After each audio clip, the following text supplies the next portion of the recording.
Magandang araw mga kaalam, gusto niyo ba makakita live ng isang penguin? O di kaya mga sea lions na nagpa-perform sa harapan ng maraming tao? Mga dambuhala, naglalakihan, makukulay at mababangis na isda. Ay ibon na nagpapakitang gilas sa harapan ng madla. Iba't ibang klase ng mga butiki na talaga namang nakakamangha. Iba't ibang uri ng ahas na marahil ay ngayon nyo lamang makikita. Mga makukulay at maliligalig na jellyfish, mga gagamba, palaka at pagong at marami pang ibang klaseng nilalang na talaga namang mamamangha ka kapag nakita mo sila sa loob ng pasyalan na ito. Kung gusto mong malaman to ay tara at samahan nyo kami.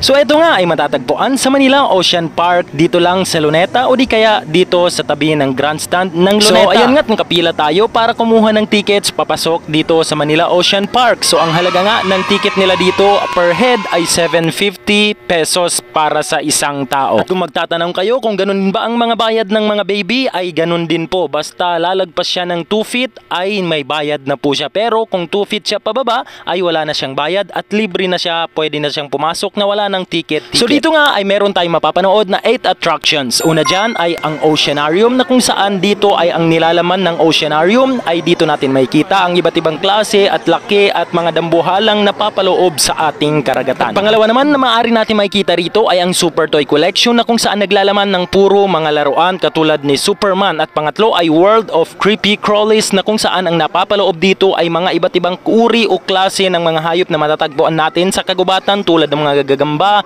mga ahas at mga buhaya at marami pang iba. Pang-apat naman na maaari natin makita dito ay ang Trails to Antarctica na kung saan dito natin makikita ng personal ang mga penguin kung paano sila lumangoy at kung paano sila maglakad-lakad. So panglima naman na kung saan hindi mo maiiwasan sapagat ito ay madadaanan mo sa exit kapag ikaw ay pumunta at nanood dito sa mga penguin ay etong Christmas Village na kung saan punong-puno ng mga Christmas tree at si Santa Claus. Pang-anim naman na maaari natin makita dito ay ang mga jellies na sumasayaw sa kalagitnaan ng mga ilaw. Pang-pito naman na makikita natin dito ay ang Sea Lion Show na kung saan magpapakitang gilas at talino ang mga sea lion na alaga nila rito at bilang pangulo ay ang All-Star Bird Show na kung saan ang mga ibon dito, mga parot at mga kalapati ay magpapakitang gilas sa madla. At kung ayaw mo naman pumila pagkuha ng tickets ay maaari kang mag-book ng online booking ng pagkuha ng ticket pero hindi ko yun alam kaya hindi ko yun may tuturo sa inyo kaya nga ako nakapila dito. At pagkatapos ng ilang minutong pag-aantay sa pilahan ay ayan sa wakas nagbayad na rin tayo ng ticket at ibinigay na sa atin ang ating mga ticket at ayan pinapasok na tayo at binigay na natin ang mga ticket natin sa mga nagbabantay sa gate ng bawat pasyalan dito. So kailangan yung tandaan na lagi ninyong ingatan at huwag ninyong isawalang bahala ang mga ticket ninyo dahil yan ay napakahalaga sa pagpasok nyo sa mga pasyalan dahil dito. Kapag nawala ang inyong mga ticket ay hindi na kayo pwedeng papasukin sa kahit na anumang gusto nyong pasukin. So ayan at umakyat na nga kami dito sa grandstand para manood ng Sea Lion at Bird Show. Halos mapuno ang grandstand ng mga manonood ng Bird Show at ang Sea Lion Show. Una nga dito ang Bird Show na kung saan inaabangan ng karamihan dito. So ayan inilayo nila ang ibon na ito na puti at ipapahula sa kanya kung saan inilagay yung parang beans. So dito nga ay merong tatlong pagpipilian ng ibon na ito na kung saan inilagay ni Kuya, ni-reshuffle ni Kuya at inilagay ni Kuya yung pagpipilian o yung pipiliin ng ibon sa gitna. So ayan pagkatapos i-reshuffle ni Kuya ay dadalhin ulit ang ibon na ito para piliin niya o hulaan niya kung saan nakalagay yung beans. Wow!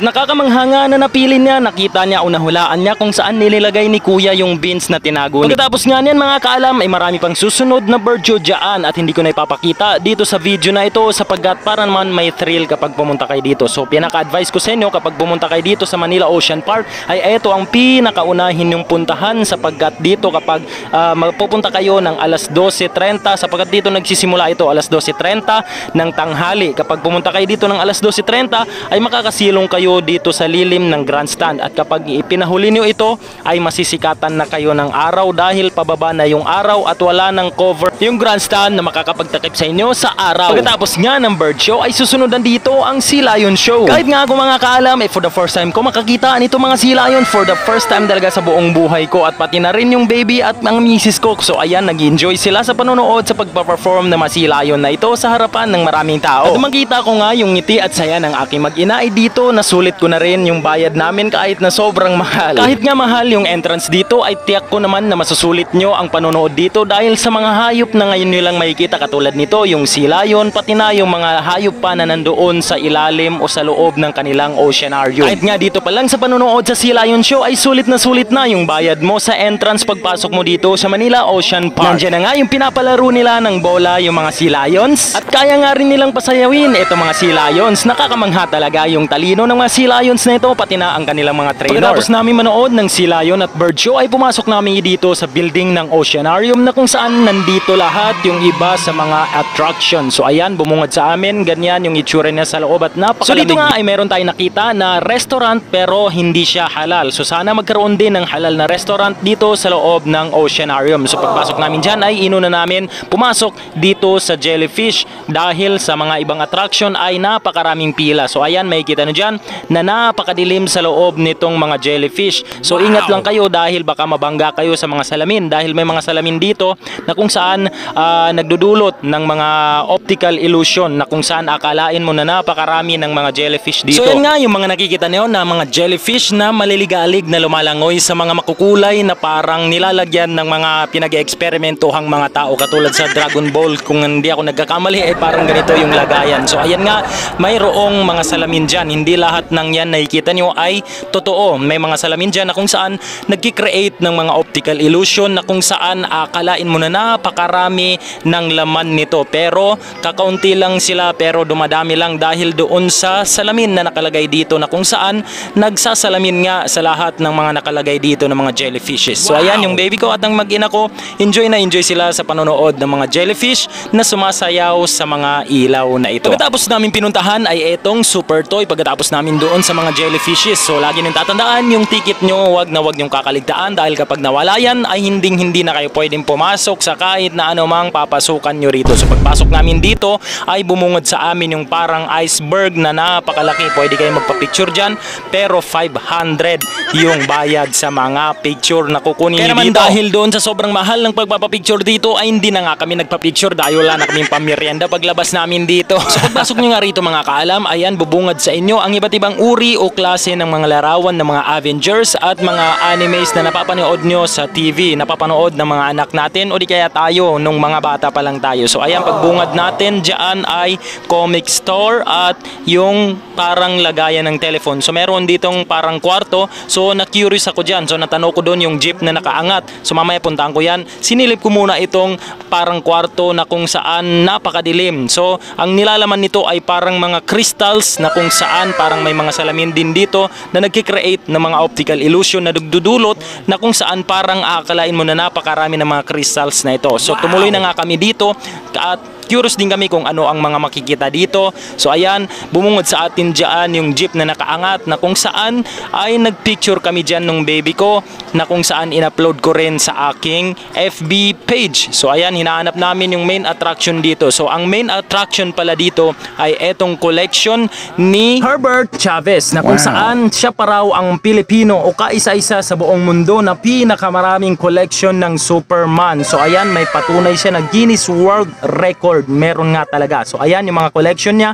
Siya daw ang pinakamaraming collection ng Superman, costumes o maging sa mga laruan. Siya daw ang pinakamaraming nalikom na collection na Superman toy. So ayan, nilagay nila dito sa parang museum. Bukod pa nga dyan ay makikita natin sa attraction na ito yung jeep na nakaangat dito at ang kwento sa likod nito ay noong 1982 daw ay merong isang babae na pangalan ay Angela Cavallo na kung saan iniligtas niya ang kanyang anak sa pamamagitan ng paglift niya o pag-angat niya sa isang sasakyan na nagtitimbang ng 1,500 kilo na kung saan babagsak daw ito sa kanyang anak. Ngunit sa kabutihang palad ay nasalo daw ito ng kanyang nanay at naligtas yung kanyang anak. Nakakamanghang kwento naman talaga. Kaya kayo kapag pumunta kayo dito ay pwede kayo mag-picture na kung saan bahala na kayo sa post ninyo sa pag-angat sa jeep na ito. Pagkatapos nga namin dyan mga kaalam ay sinunod na namin puntahan itong World of Creepy Crawlies na kung saan dito na makikita yung iba't ibang uri ng mga insekto at mga hayop na makikita natin sa kagubatan katulad nitong ahas na ito sa bungad pagpasok pa lang natin dito sa gate ng World sort of creepy crawlies. So di matakot dahil yan ay artificial lamang, hindi totoo. So ganun pa rin, pagpasok natin ay present pa rin natin yung mga ticket natin. So kaya naman lagi ng pag-ingatan yan dahil kapag natapos yan, kapag nawala yan, wala na. Tapos na kayo dito, lumabas na kayo. So ayan, pagbungad natin ay nakita natin dito ang mga pagong na napakatakas ang mga leeg. Pati yung baby ko ay namangha dahil for the first time din niya makakita ng personal na pagong. Ayan. So dito nga sa loob ay marami kayong makikita katulad nitong iguana na ito at itong pagong na ito na kung saan nilalaro ng baby namin.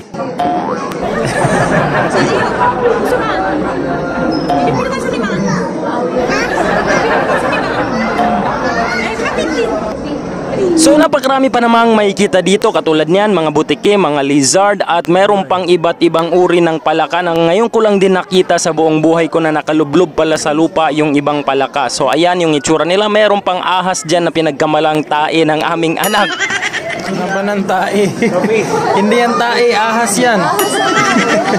So napakarami niyo pang makikita dito mga kaalam. So pumunta na lang kayo dahil hindi ko kaya isa-isahin para sa inyo. Pagkatapos nun ay pumunta na kami dito sa Oceanarium at dito natin makikita yung mga iba't ibang uri at laki ng mga ayan, isda. Pagbungad natin dito sa looban ay nakita natin yung iba't ibang tao. Maraming tao na bumungad sa atin na kung saan manghang-mangha sa mga nakikita nilang mga isda rito. Katulad nito, pagpasok namin ay talaga namang nakakamangha yung laki ng isda rito sa bungad. Pati nga ang aking asawa ay namangha sa sobrang laki ng arwana na ito. Hindi ako sure kung arwana nga ba ito. So tingnan nyo naman kung gaano kalaki kumpara sa palad o kamay ng aking asawa. So ganyan kalaki yung mga isda rito. At take note mga kaalam, nasa bungad pa lang kami at wala pa kami sa loob. So paano pa kaya kung gaano kalalaki yung mga isda na nasa loob ng Oceanarium. Pati nga yung baby namin ay ayan, manghang-mangha din sa laki ng mga isda rito na for the first time niyang makita sa buong buhay niya. So pagdating sa cellphone parang hindi siya gaano kalakihan, pero kapag sa personal yung nakita ang isdang ito ay talaga namang nakakamangha talaga. So bago kayo makapasok sa loob ay nadaanan namin tong mga isda na parang isda sa tabang. So ayan, napakalalaki din ng mga isda na ito at manghang-mangha kami nung makita namin ang gagandahan at ang mga laki ng mga isdang ito. So ayan, pagpasok namin mga kaalam sa loob ng Oceanarium ay bumungad agad sa amin itong seahorse na ito na kung saan nakita ko na ulit yung seahorse. Matagal na akong hindi nakakakita nito mula noong bata pa ako. I think mga elementary pa lang noong last na nakakita ako nito doon sa lugar namin dahil malapit kami sa dagat. So dito nga sa loob mga kaalam ay napakarami pa nating uri ng isda na makikita katulad nitong mga isda na ito na parang may pakpak na animoy parang eroplano kumbaga. Ganon din na nakakita din kami dito ng napakalaki naman talaga, dambuhala talaga yung talakitok na ito na kung tawagin ay mamsa or giant trevally sa English or talakitok sa Tagalog. So napakasarap nito pang sigang. So ayon dito sa details nito ay nagtitimbang daw ito ng 60 kilos bawat isa at poisonous daw ito kapag kinain nating mga tao dahil sa hindi na nga to normal na talakitok. So ayan sila, napakalaki talaga pag nakita nyo sa personal to mga isda na to. Pagkatapos nga namin dyan mga kaalam ay pumasok na kami dito sa parang tunnel na nasa kalagitnaan ng karagatan at ayan nakita namin dito ang napakahaba at napakalaking lumalangoy na isang pating ata ito kung hindi ako nagkakamali. So ayan yung feeling na parang kang nasa kalagitnaan ng dagat at kitang-kita mo nga ang paglangoy-langoy ng mga iba't ibang uri at laki ng mga isda dito na kung saan for the first time ko rin nakita yung mga ibang isda dito. So nakakamangha naman talaga ang nilalaman ng ating karagatan. Katulad nitong isda na ito, napakaputi at napakalapad. Ayan, makikita nyo dyan na enjoy rin yung mga tao rito. Picture doon at picture dito. At ganun din nakita din namin itong mga pating. Napakaraming pating at natatakot pa yung baby namin dyan na kapag lumapit yung mga malalaking pating sa kanya ay natatakot siya at bigla siyang yumayakap sa amin. So napakarami nyo bang pwedeng makita dito mga kaalam. Ang importante ay nagkaroon na kayo ng idea kung ano ang napapaloob dito sa Oceanarium at marami pang ibang pwede ninyong makita dito. Pagkatapos ganin mga kaalam ay pumunta na kami dito sa Trails to Antarctica. Ito yung panghuli namin na attraction na pinuntahan. So ayan, paakyat ng aking mag-ina dahil excited na silang makita for the first time ng live ang penguin na ito. Pagdating nga namin sa taas ay agad kaming sinalubong ng pagi na ito na kung saan nag-splash pa sa amin na kung saan parang nagpapahiwatig ng welcome to Trails to Antarctica. So ayan, pagkatapos nyan ay pumasok na kami dito sa Trails to Antarctica. So katulad ng nakasanayan ay bago tayo makapasok ay present pa rin natin yung mga ticket na binili natin bago tayo pahintulutan na makapasok dyan. At pagpasok namin ay sinalubong agad kami ng mga dolphins na ito ay mga mga penguins. Excuse me po, dahil sa habang tayo nag-e-edit ay makati ang ating lalamunan. So ayan, nakita na namin for the first time finally ang mga penguins na ito na masayang lumalangoy sa kanilang aquarium. So yung iba naman na mga tropa nila ay nandun sa itaas at naglalambingan, nagkokentuhan, habang yung iba naman sa kanilang mga tropa ay ito masayang lumalangoy at nakikisabay sa mga tao na nagpipicture sa kanila. So ito ang itsura nila, parang pato na kung saan hindi ko maintindihan na parang ibon. Ang teknik nga pala dito para lumapit sa inyo mga penguin mga kaalam ay gumamit kayo ng flash ng inyong cellphone at i-flash nyo dito sa aquarium nila at lalapit na sila sa inyo at makikipaglaro doon sa flash ng inyong cellphone katulad ng ginawa ko dyan.